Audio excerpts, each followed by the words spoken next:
Buen día, ingeniero. Buen día. Comenzamos entonces. Tenemos un 50% más o menos de participación. Ojalá aumente y ojalá se mantenga, ¿no? Bien, jóvenes, como verán, la materia va tomando forma, ¿no? Aparte de las definiciones, introducción y todo eso. Ya estamos en la descripción propiamente dicha de las características del hormigón en su estado fresco, en su estado endurecido, lo cual nos va metiendo en la temática que tiene como intención importante tener conceptos sobre lo que es el material, sobre su uso, las cosas que son importantes, las cosas que hay que tener cuidado, las cosas que hay que hacer para mejorar, etcétera, ¿no? De manera que el profesional pueda tener un control sobre lo que hace y pueda garantizar los resultados a los clientes.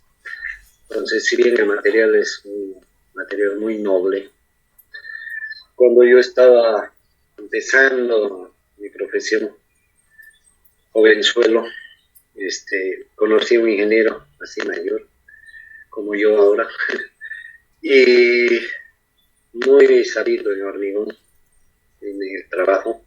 Él era encargado de vaciar el hormigón directamente en un proyecto grande, y él comentaba y decía, el hormigón es un material tan noble, decía, que aguanta todo, aguanta hasta los malos ingenieros, eso decía, ¿no? Y bueno, yo me entraba por el un oído, no se salió por el otro porque me acuerdo hasta ahora, pero no lo entendía bien, ¿no? Ahora lo entiendo, porque todo esto que estamos estudiando y que estamos viendo y que recalcando, etcétera, cuando ustedes salgan a trabajar a la calle, se van a dar cuenta que nuestros colegas o en los lugares donde hay obras no se les tira pelota a nada. O sea, casi a nada, ¿no? Casi a nada. Y ese casi es bien chiquitito. Entonces, seguramente ustedes se van a preguntar, ¿para qué hemos aprendido todo eso si no se usa nada? Y como en otras materias, tal vez también. Y ahí tienen una decisión difícil. Creer en lo que han estudiado, en lo que han aprendido, en lo que dicen los libros, en lo que dice la tecnología, en lo que dice el mundo entero, o creer en el ambiente que les rodea y que les ha tocado vivir por cosas del destino, donde no se hace caso de nada de eso y se hace a la boliviana todo, y seguimos manteniendo nuestro lugar peleando el penúltimo lugar, ¿no? Para no estar en el último. Siempre que haya con quien pelear, porque en muchas cosas no tenemos ni competencia. Entonces eso es, ¿no? El tema de los conceptos y las cosas que están en esto. Yo lo digo porque por la experiencia vivida, no por el aprendizaje de la teoría ni nada, ¿no? Sino por la experiencia vivida en nuestro medio, en el ambiente, en el trabajo ya directamente.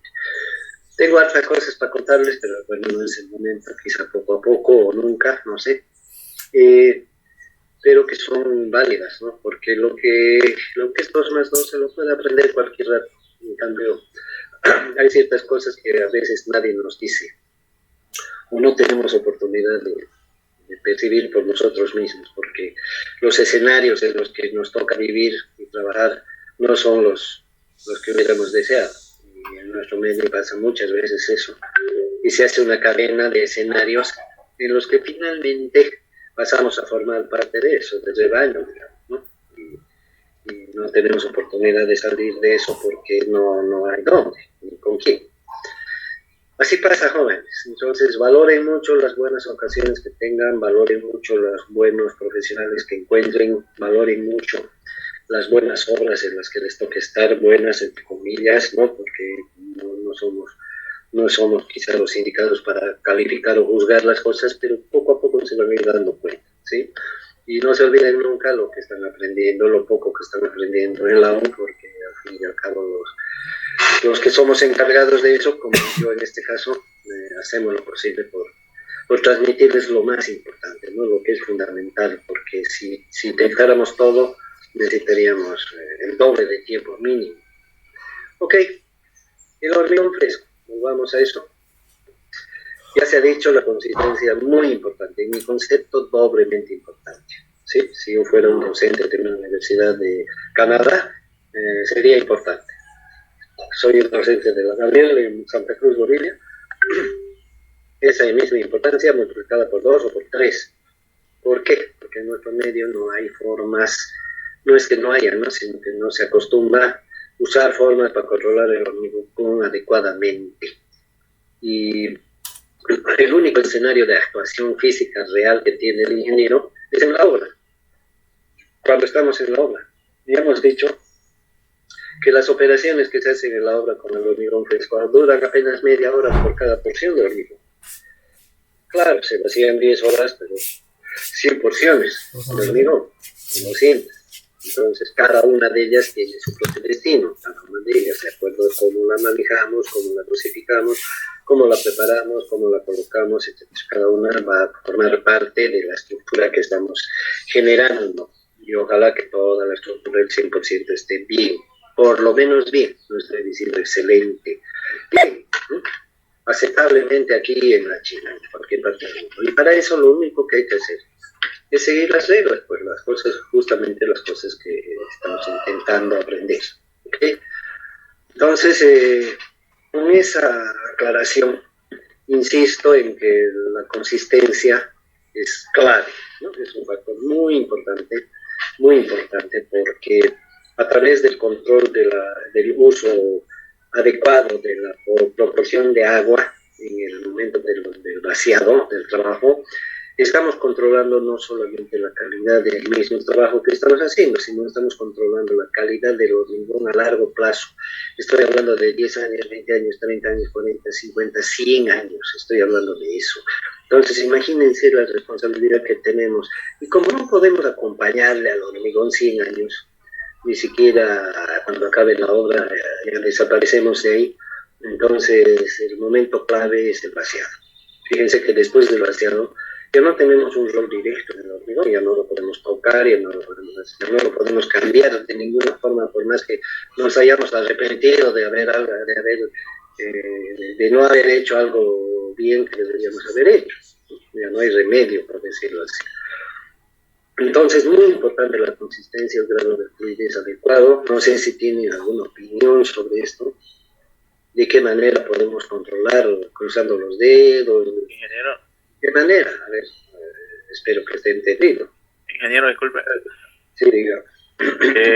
¿Cuáles son las consecuencias para, digamos, de una mala consistencia que, digamos, erramos en la consistencia y no tenemos una consistencia óptima del hormigón? ¿Qué consecuencias podría traer para nuestras estructuras, diciéndolo así, ¿no? Hablemos del grado de fluidez, ¿no es cierto? Creo que está entendido lo que es la fluidez, que es, si está más espeso, más seco, qué sé yo, la mezcla. Obviamente que una mezcla más blandita, más fluida, es más cómoda para el trabajo, más fácil de mezclar, más fácil de trasladar, más fácil de colocar, más fácil de consolidar, más fácil de acabar. Les encanta a los albañiles, a los ingenieros y a todo el mundo les encanta una mezcla que sea blandita, a nadie le gusta una mezcla áspera, secona, etcétera, porque es más difícil todo lo que he dicho. Partamos de ahí. Entonces, el grado de fluidez tendrá mucha importancia para lograr un buen moldeo, que al final eso es lo que hacemos con el hormigón fresco. Caso 1, ¿no? Sí. Bueno, caso 2, resulta que, por el contrario, mientras más agua, más proporción de agua utilicemos durante el vaciado, durante el colocado del hormigón, ese hormigón, con el tiempo, a medida que vaya endureciendo, va a tener menor calidad. O sea que el agua es buena en el estado fresco, pero mala en el estado endurecido. Pero nosotros, por ese motivo, no podemos hacer que el vaciado esté seco, de manera que no podamos ni trabajar con él y que hagamos un mal moldeo, como en el texto habrán visto algunas fotos, ¿no? Donde lleno de huecos, no sabemos cómo está adentro, la estructura, porque se supone que en el moldeo que hacemos una viga, la viga tiene que ser 100% de hormigón, no 99, 98 y menos 80. Tiene que estar bien moldeada, el hormigón tiene que ser denso, etcétera, ¿no? Eso es obligación. Entonces, si tenemos un grado de fluidez deficiente durante el moldeo, de nada sirve que nuestra viga sea súper resistente si está llena de huecos y su masa inclusive puede estar quebrada por acá y por allá. Entonces el moldeo es tan importante como la calidad final. Es más, no va a haber una estructura de calidad si el moldeo ha sido deficiente. Entonces, ¿dónde está el rol del ingeniero? Justamente ahí, en que tiene que encontrar el equilibrio adecuado en las proporciones de los materiales, principalmente el agua, no únicamente el agua, principalmente el agua,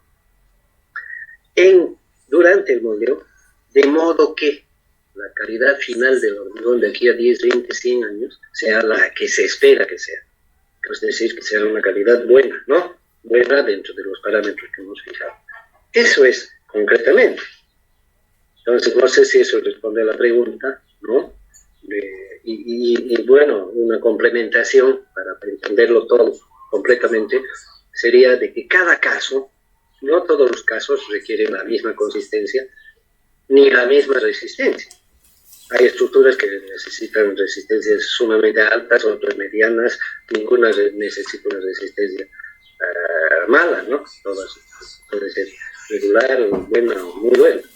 Y las consistencias lo mismo, ¿no? Hay algunos casos en que es mejor un hormigón seco, hay casos en que es mejor un hormigón seco. Escuchen bien lo que estoy diciendo, a pesar de lo que ya dije antes, pero hay casos en los que es seco por otras razones. Y hay casos en los que es mejor un hormigón blando y hay casos en los que es mejor un hormigón fluido, casi líquido. Entonces, todas esas necesidades que son diversas y que prácticamente exagerando podríamos decir que cada caso es un caso diferente, el ingeniero es el encargado de resolver eso. Lo mejor que se pueda combinar todos los factores. Ahora sí, le cedo la palabra de nuevo. A ver si se ha entendido o queda alguna cosa. Ingeniero, y cuando nosotros nos sobrepasamos, digamos, de esta consistencia óptima y, digamos, tenemos una más cantidad de agua, podría provocar, digamos, en el vaciado de una columna, podría provocar fisuras horizontales. Porque no podemos afirmar eso, ¿no? Pero obviamente, mientras mayor proporción de agua usemos, menor será la calidad final.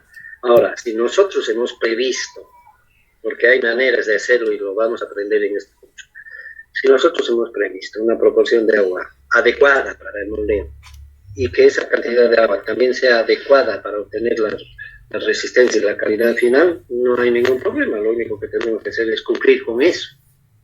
Ahora, obviamente, no todos los casos son iguales. Hay casos en los que eso va a ser, por decirlo así, pan comido. Y hay otros casos en los que va a ser difícil, e inclusive va a haber casos en los que va a ser imposible. En esos casos en que va a ser imposible, vamos a tener que apelar a otros recursos que salen del marco común. Pero el ingeniero no puede no resolver un problema. Eso no se puede hacer, ¿no?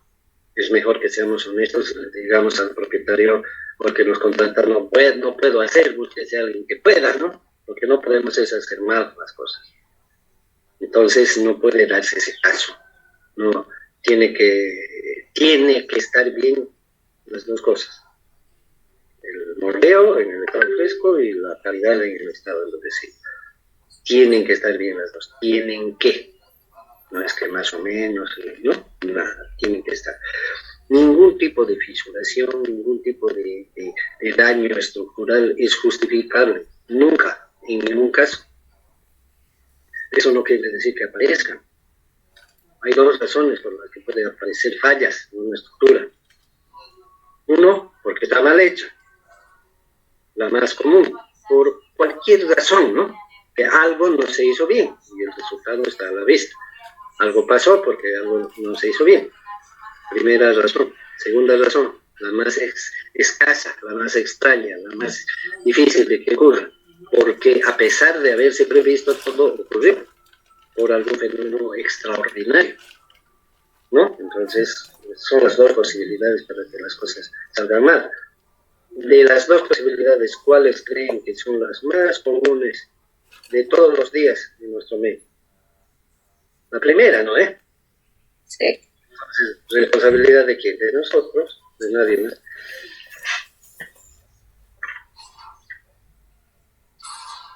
Una fisura, peor una rotura, un derrumbe, son por fallas tremendas, ¿no? Que no deberían ocurrir. No es que tal vez ocurra, no deberían ocurrir. Esa es responsabilidad del ingeniero, nadie más. Ahora, que puede haber un terremoto y se lo lleva todo, tal vez, ¿no? Ese es el segundo caso, yo decía. Porque nada es perfecto en este mundo. Papi, otra vez la ley está cortando su cabello. No, Areli. Comentarios, jóvenes. No, cortado. Por eso es importante. Disculpe, una consulta. La resistencia y calidad del hormigón también depende de los agregados, porque según tengo entendido hay agregados que son mucho más resistentes, que se lo determina a través de la máquina de Los Ángeles. Pero en este caso, para hacer una construcción de un edificio, ¿se necesita que el agregado sea resistente? ¿O en las carreteras que yo sepa utilizar un agregado más resistente? Obviamente, si queremos generar un material resistente y ese material es el resultado de combinar varios ingredientes, obviamente que todos los ingredientes tendrán que ser resistentes cuando el material esté preparado. Si hay algún material que no es resistente, no es lo suficientemente resistente en esa combinación de ingredientes, obviamente el material va a fallar por ahí. Igual que una cadena, ¿no? Que se rompe por el eslabón más débil, entonces todos los eslabones tienen que ser tan fuertes como se quiera. Sin embargo, de todos los materiales que usamos, fíjense, el cemento, agua y agregado, la piedra es el único que de alguna manera tiene una garantía de calidad, porque la piedra se la extrae de las rocas y las rocas sabemos que existen distintos tipos de rocas y etcétera. Y si nosotros clasificamos las rocas y sabemos que cierto tipo de rocas son buenas y cierto tipo de rocas no son tan buenas, y usamos solamente el cierto tipo de rocas buenas, entonces podemos dar por descontada la calidad de los agregados. Y la calidad de los agregados se mide, como usted bien dijo, la máquina de Los Ángeles, entre otros ensayos, pero principalmente es ensayo de desgaste. Entonces, los materiales que aprueban esta prueba no tienen por qué preocuparnos en el campo cuando ya están dentro del hormigón. Pero el agua, el uso del agua, el uso del cemento sí nos tiene que preocupar en el caso del hormigón, porque si tenemos un cemento malo o si usamos una cantidad inadecuada de agua, de manera que combinada con el cemento no tengan la resistencia suficiente, ¿qué va a pasar? Va a fallar la pasta, no va a fallar los agregados, porque finalmente el hormigón es pasta más agregados. Y aquí aprovecho para mostrarles esto en términos reales. Todos los días circulamos por las calles y vemos cómo es el pavimento. Los que manejamos quizás nos damos un poco más de cuenta, los que somos pasajeros no le prestamos tanta atención, pero préstenle si no le han prestado atención. Van a ver que nuestro pavimento, bueno, aparte de estar rajado por todo lado y lleno de baches y es un desastre, porque es un desastre, jóvenes, porque no estoy hablando de un pavimento que tenga 50 años, estoy hablando de pavimentos que tienen 5 años, 10 años, 2 años. Y un pavimento debería durar 50, más o menos, 20, mínimo 20, en buenas condiciones, digo, ¿no? Porque de durar, puede durar pues, todo cuarteado 200 años, ¿no? Estoy hablando de una estructura que se pueda utilizar racionalmente. Fíjense que en algunos lugares, que ni siquiera tienen mucho tiempo, un par de años algunos, el pavimento se convierte en una especie de empedrado, lleno de piedras, ¿no? O sea que cuando el vehículo pasa, vibra. Sí, ya luego me voy a aprender. No va por una superficie lisa, va por una superficie granulada. ¿Qué son esos granos que estoy diciendo? Son las piedras, justamente el agregado. El agregado está aguantando todavía. ¿Y dónde está la pasta? Desapareció la pasta, porque la pasta era lo que se veía bonito, planito, supuestamente. ¿Y dónde está eso? Se desapareció. ¿Por qué? Porque tenía peor calidad que la piedra. La piedra es la que está aguantando. O sea que si no fuera la piedra aquí, chao nuestro hormigón. Y aún así les digo, que la piedra que utilizamos en el río Piraí generalmente no es tan buena que digamos. Así que la cosa es seria, ¿no? ¿Alguna otra pregunta, duda, consulta, inquietud? Ingeniero, buenos días. Le iba a consultar en el tema, ¿no? Nos habla de los aditivos que se utiliza para alargar el tiempo de esos 30 minutos que tenemos para acabar, hacer el moldeo. Entonces, mi pregunta es si los aditivos se utilizan o se deben añadir a la pasta de cemento o cuando la pasta de cemento ya está incluido en la mezcladora con los agregados. En general los aditivos se añaden al hormigón, porque ya está preparado, inclusive el hormigón, o cuando se está mezclando, ahí se añaden los aditivos. Es decir, que viene a ser un ingrediente más que tiene que estar dentro de la mezcladora para que se mezcle bien y para que esté bien repartido. Pero yo quiero hacer una acotación en esto, ¿no? Los aditivos, como su nombre lo indica, son aditivos, son adicionales. No tenemos que pretender resolver los problemas con los aditivos o con ninguna otra sustancia. Los aditivos no hacen bueno o arriba malo. Hay que sacarse eso de la cabeza. Hay ingenieros que creen que porque le ponen aditivo ya está bien. Y hay ingenieros que realmente dicen eso. Y ingeniero, y no va a pasar esto. No, está como aditivo, ¿no? O sea, creen que el aditivo es un polvo mágico que va a solucionar los problemas. No es así, para nada. Entonces, yo lo manejo el tema de los aditivos con pinzas y lo he sacado de nuestra temática y lo he dejado para el último. El último tema va a ser aditivos y por aquí pasó. ¿Por qué? Porque el tema de los aditivos es muy grande, muy complejo y hace falta que quienes se metan en ese tema sepan pues por lo menos manejar el hormigón sin aditivos. Porque si no saben manejar el hormigón sin aditivos, menos van a saber manejar el hormigón con aditivos. Lo están terminando de embarrar la cosa. Tampoco es para tenerle miedo, ¿no? Porque están ahí para que se pueda usar. Pero primero aprendamos a manejar el hormigón normal.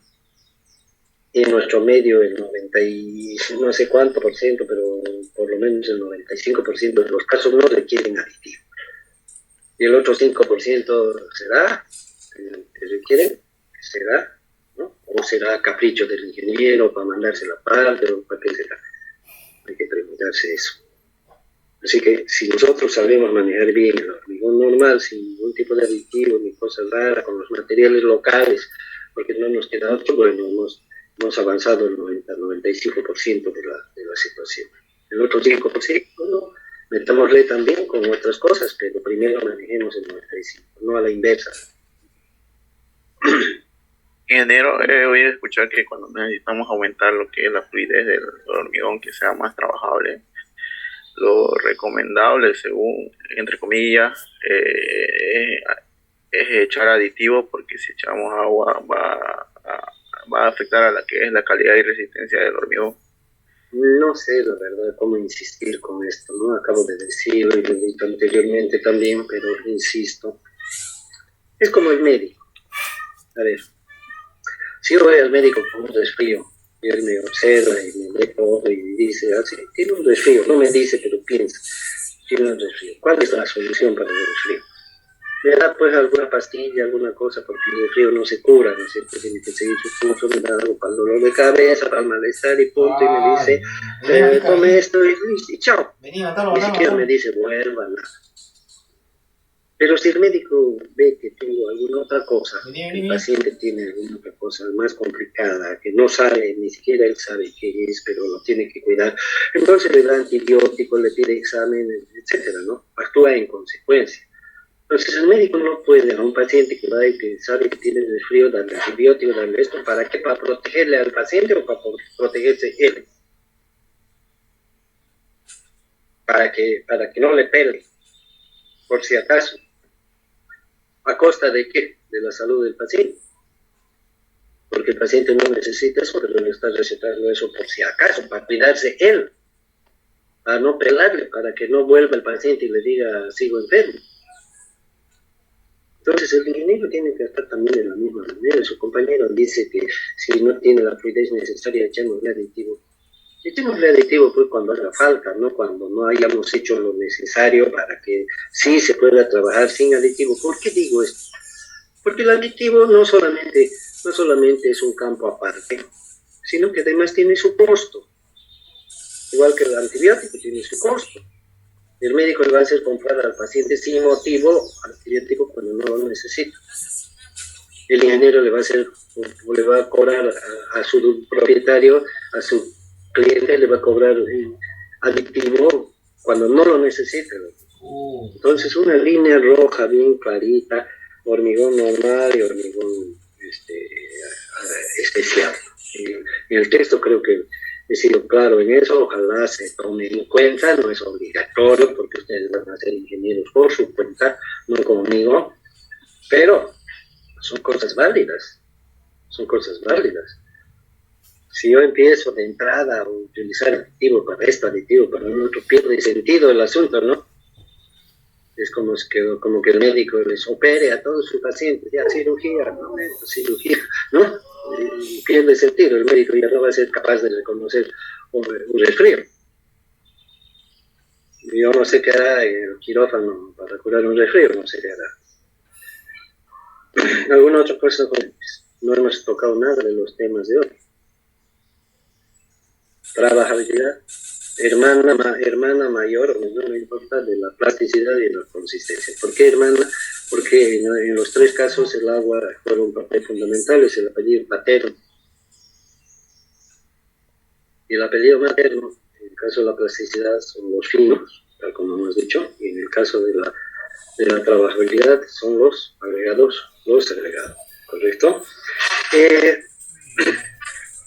En esto también hay que hacer una distinción. Si hemos hablado de la consistencia y la clase de hoy con las preguntas de ustedes, medio que ha estado orientado a eso también, a la consistencia y al agua, a la fluidez.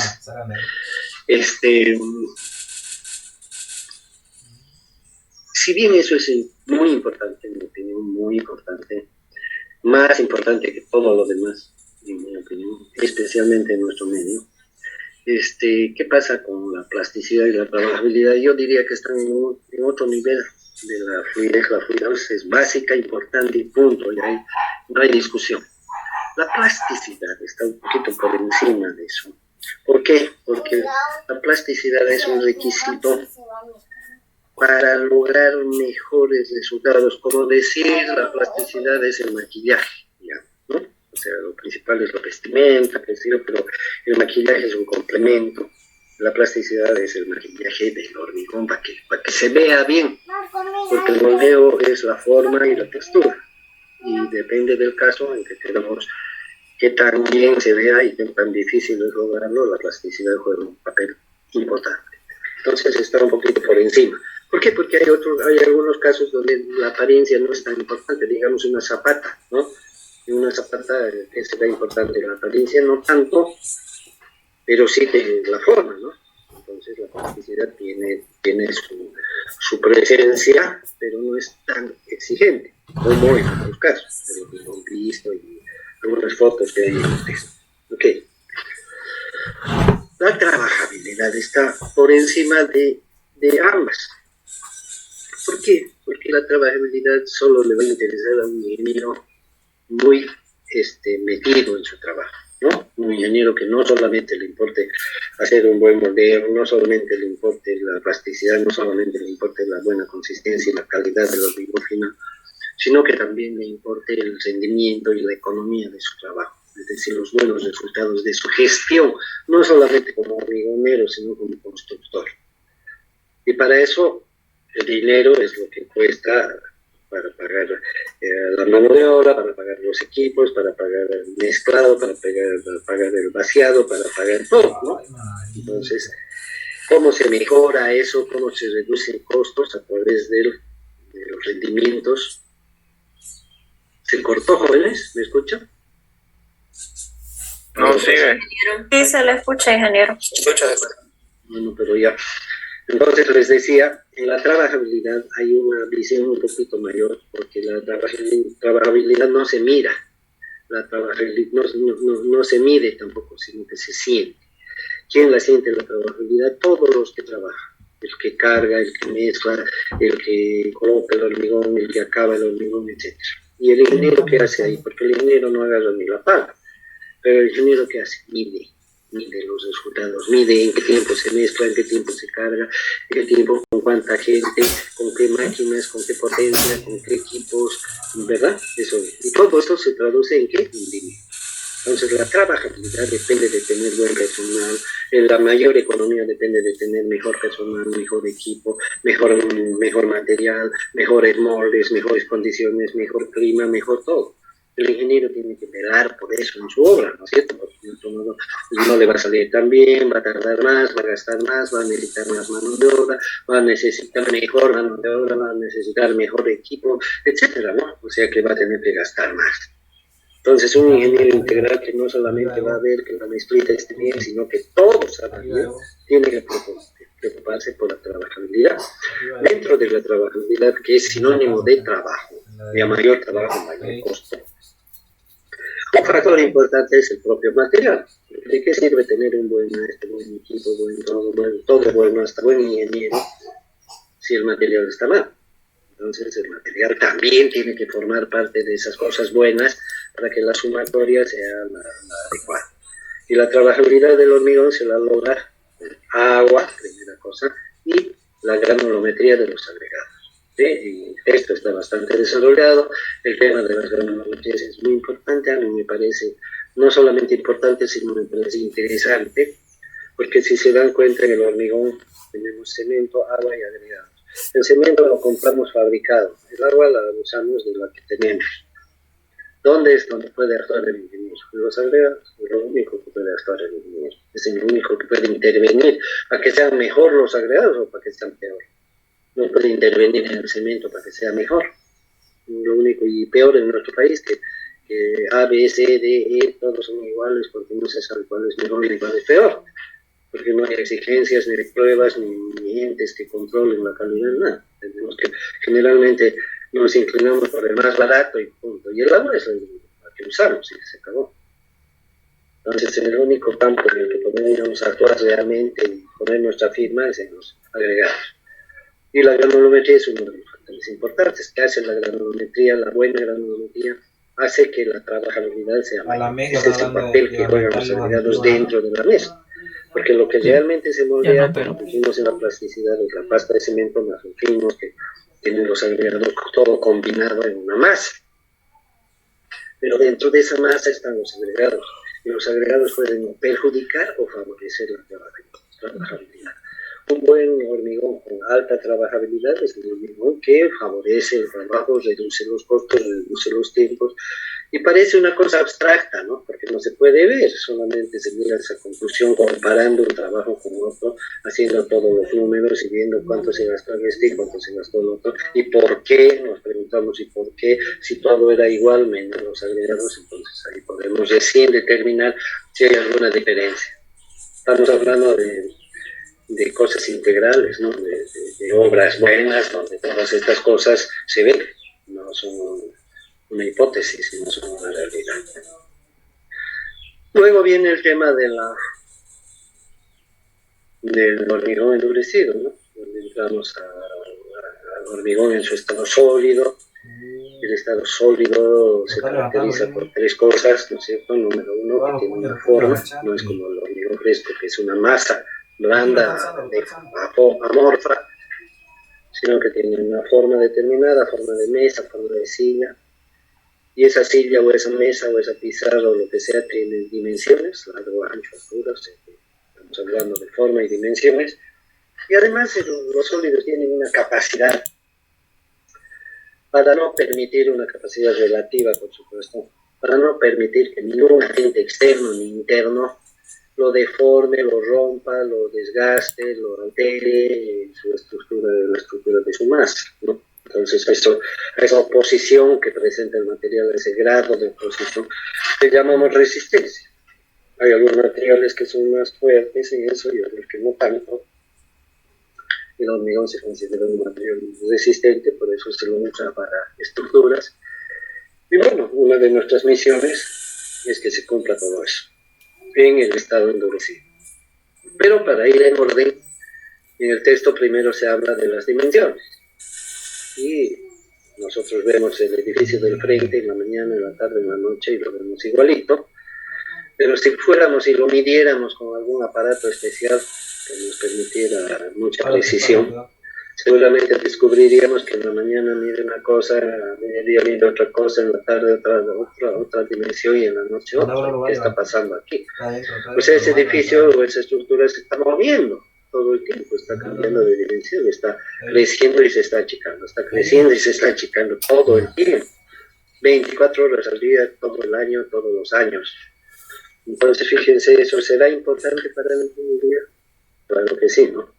Porque obviamente la pregunta que tenemos que hacernos es si en esos cambios dimensionales que están ocurriendo por cambios de temperatura en primera instancia lo estamos analizando, cuando la temperatura aumenta los sólidos se dilatan, cuando la temperatura disminuye los sólidos se contraen.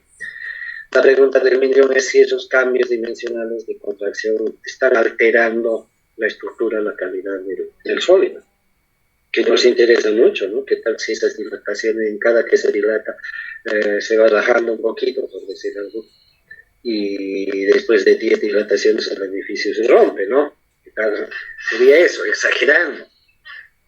Pero la pregunta del millón es esa. Entonces la ingeniería tiene que estudiar de qué manera qué grado de afectación tienen las estructuras con estos cambios dimensionales por cambios de temperatura y ver la manera de contrarrestar los efectos negativos que pudieran haber en estos cambios. Entonces, eso es lo que trata la temática, analiza cómo se pueden medir las dimensiones de esos cambios dimensionales, cómo se puede establecer cuál es la magnitud de esos cambios. Está la fórmula, ahí está la explicación. En todas las estructuras se puede determinar eso. En la fórmula hay 3 elementos que son clave. El uno es la magnitud del cambio de temperatura, que es proporcional al cambio dimensional. Mientras mayor el cambio de temperatura, mayor el cambio dimensional, ya sea en más o ya sea en menos. El segundo factor es la dimensión del elemento. Mientras más grande el elemento, más grandes los cambios. O sea que una piedrita chica cambia también, pero las dimensiones del cambio no son tan significativas como una carretera, por ejemplo, en 80 metros puede aumentar de dimensión de 5 centímetros. Tiene que sacar más. Es significativa. Y el tercer elemento es el propio material, ¿no? Que todos los materiales tienen cambios dimensionales, los sólidos, pero no los tienen por igual. Hay materiales que cambian mucho más y otros que cambian poco. El hormigón es uno de los que cambia relativamente poco y tiene su factor de proporcionalidad, que es el valor de alfa que está ahí en esa fórmula. Entonces, ¿qué influencia tiene todo esto? Les cedo la palabra, tenemos 1 minuto 20. Lo podemos dejar así, en la próxima sesión desempleamos un poco, si es que nos da el tiempo, porque la cosa se va haciendo más apretada, ¿no? O hacemos otra sesión, o la alargamos esta, o lo dejamos ahí. Digan ustedes, tengo 1 minuto de tiempo. Sesión más. Otra sesión, ingeniero. ¿Y si la alargamos esta? Sí, también. Por un rato. Bueno, pero tienen que entrar de nuevo, ¿sí? Un rato se va a cortar y tienen que entrar a WhatsApp y todo eso, ¿ok? Ya.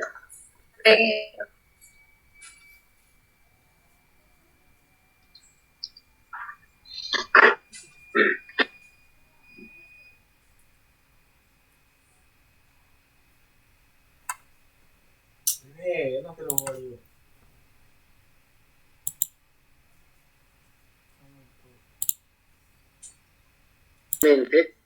Sin chocar con nada, para que no colapse, para que no sufra esfuerzos adicionales a los que ya hemos mencionado, que además en el caso del pavimento hay una fricción, ¿no? Hay una escuadra de mí. Porque está apoyado, no es como el globo que está en el aire y que nada le impide. Todos esos elementos es lo que se tiene que ver en ingeniería. En los casos de los edificios también se hacen juntas. ¿Y qué son las juntas? Son espacios libres que los separan a los pedazos, llamémoslo así, pedazos o partes, para que puedan crecer libremente sin empujar a los vecinos, sin chocar con los vecinos, sin causar mayores daños. En el caso de la contracción no podemos poner espacios libres porque la contracción es sobre sí misma, pero manteniendo las ideas de la fórmula, porque esta fórmula es tanto para positivo como para negativo, tanto para dilatación como para contracción, la fórmula es la misma. Entonces seguimos haciendo valer el hecho de que la proporcionalidad del cambio dimensional es es a la dimensión del elemento. Entonces en la contracción, que lo vamos a ver, me parece, en el siguiente tema, las juntas de contracción también son particiones del material, o sea, pedazos. Por eso que el pavimento es lleno de cuadritos, ¿no? No es una sola capa, que sería bonito que sea una sola capa, ¿no? Pero son pedacitos. El mejor ejemplo cotidiano que tenemos son las aceras. Las aceras son llenas de cositas, ¿no? De cuadrados generalmente. Nunca se han preguntado por qué es eso, ¿no? ¿Por qué no lo harán de un solo saque? Justamente por las juntas. Ya, entonces las juntas son separaciones que permiten, le dan más libertad en este caso al hormigón, para que actúe de acuerdo a las influencias externas que tenga. ¿Algún comentario? Lo dije rápidamente.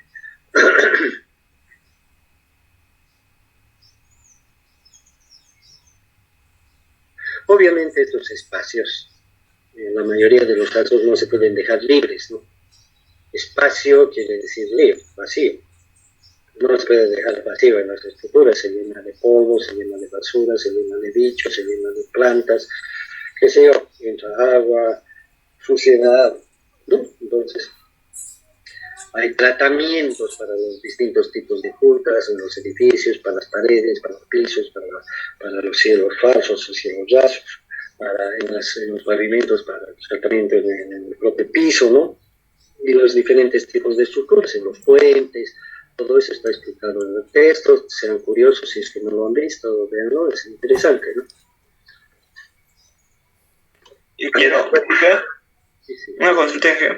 Respecto a los espacios de juntas de dilatación en los ambientes internos, ahí en el libro nos indica que hay partes que la dejan fija y otras partes, el otro extremo lo deja suelto, algo así como una viga isostática, algo así. ¿Eso en qué parte se ve del interior del ambiente? Cada uno imagínese en la habitación que está.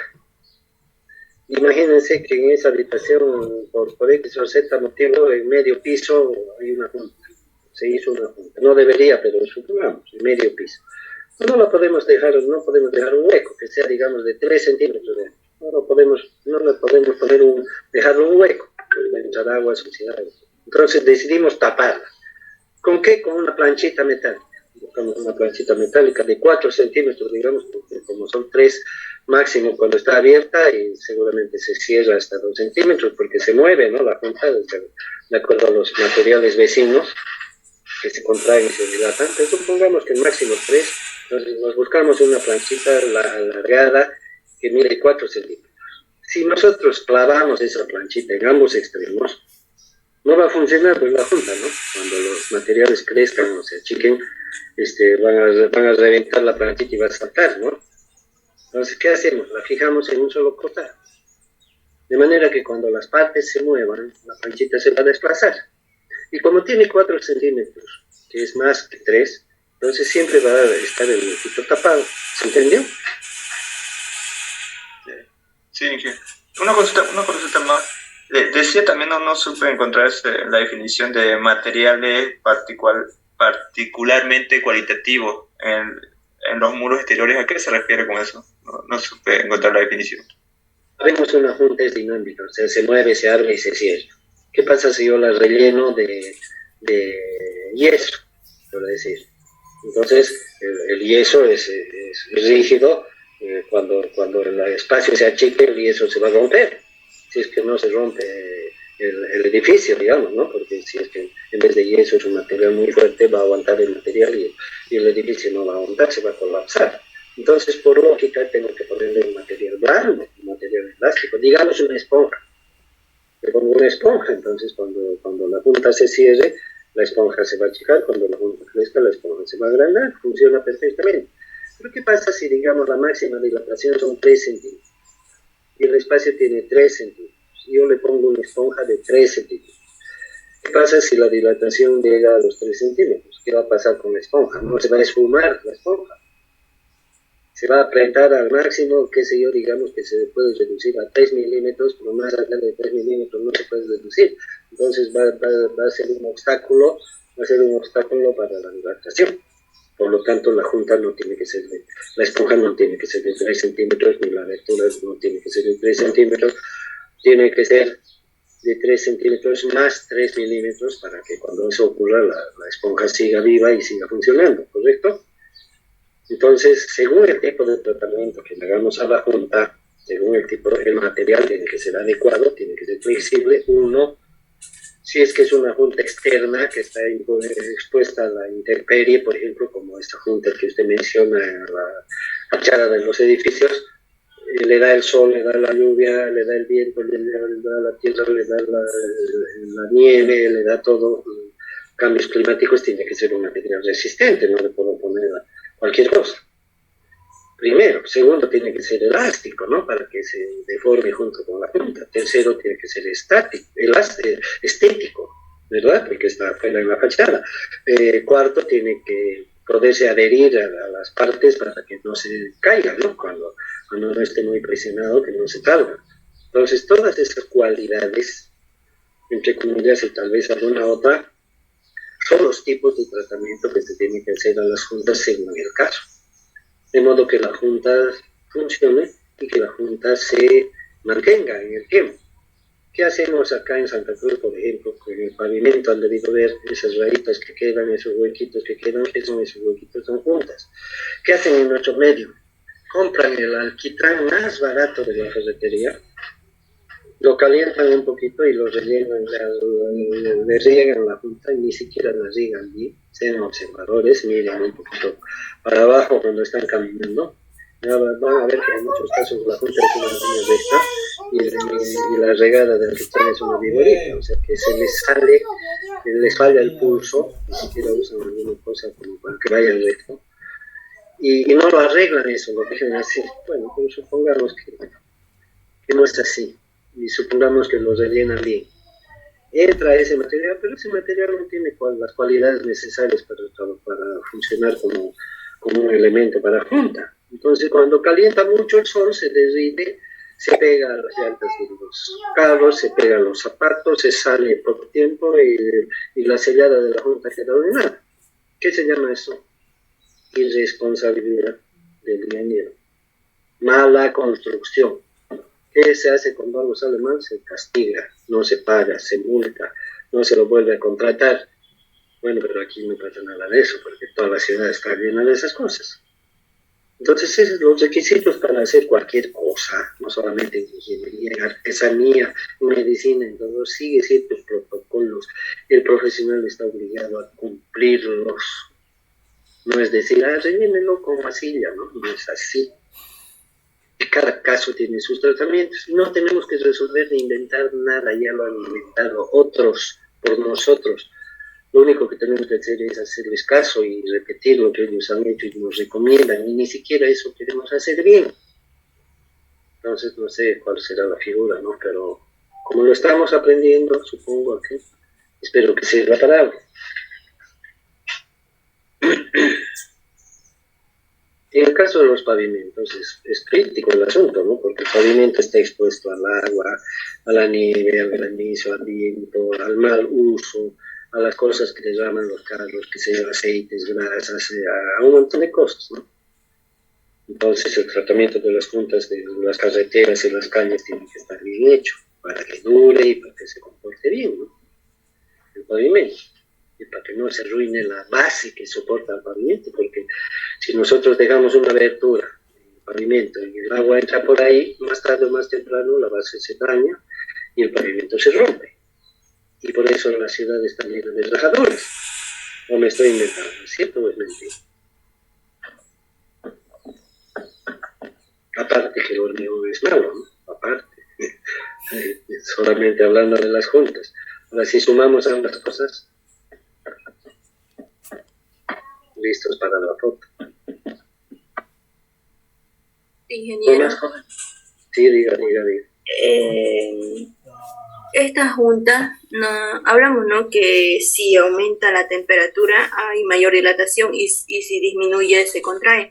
Entonces, mi pregunta es si como ingeniero, un ingeniero ya profesional, habrá, digamos, alguna manera que, si hay maneras de controlar ahora la expansión No. o contracción, ¿no? Que se da en los hormigones, o simplemente se da y no podemos hacer nada y solo nos queda de dejar espacios, digamos, o hay una forma, digamos, de controlar, ya sea en la dosificación para que el hormigón tenga una buena resistencia, digamos, a la dilatación y a la contracción, o simplemente es una propiedad más, digamos, que se da.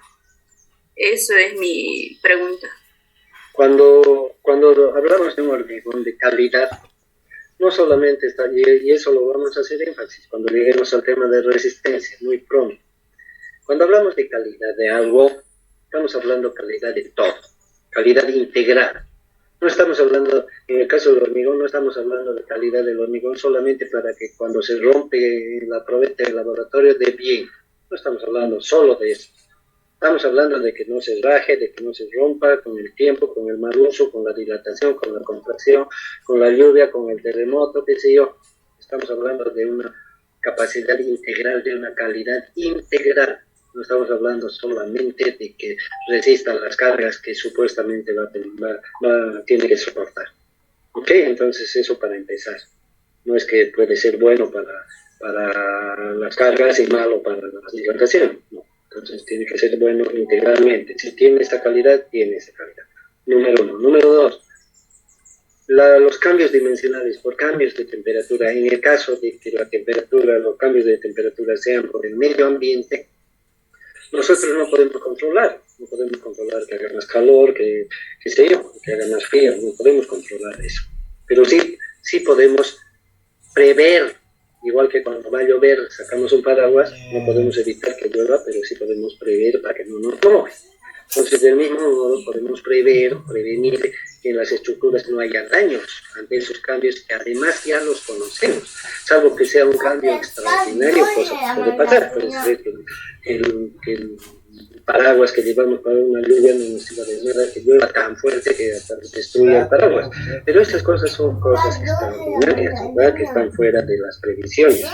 Y aún así, mire, es que se toman previsiones inclusive más allá de lo posible, de las cosas que nunca van a ocurrir, inclusive se toman previsiones, o sea que las estructuras en realidad están sobredimensionadas o súper sobredimensionadas por lo general si es que se hacen bien.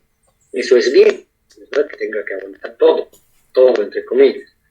Entonces, en el caso de las dilataciones, etcétera, no se puede controlar la causa, que es la temperatura, pero sí se puede tomar las medidas necesarias para que esos cambios de temperatura no le hagan daño a la estructura. Primer requisito, la calidad de la estructura, porque cualquier previsión que tomemos, si la estructura está mal, si es débil el material, igual va a fallar.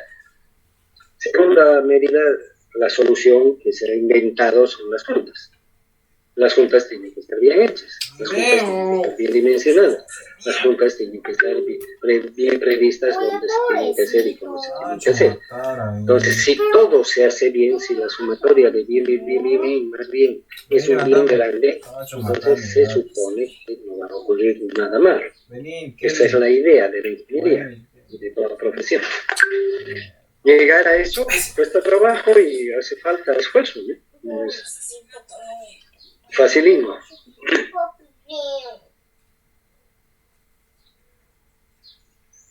Todo lo que estamos aprendiendo es para que las cosas malas no pasen y para que las cosas buenas se maximicen. Para eso estamos estudiando. Ahora, si no le hacemos caso a una cosa y a la otra, bueno, entonces es un juego de cacho, ¿no? A ver si sale, ojalá no pase, ¿no? Ojalá no pase nada. Pues generalmente pasa, ¿no? Ese es el problema.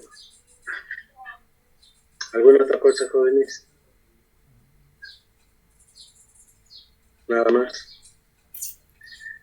Ok, lo pararemos ahí. Gracias.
Punto de rectal.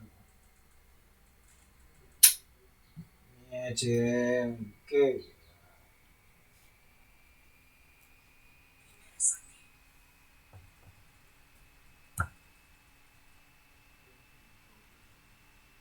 Madre.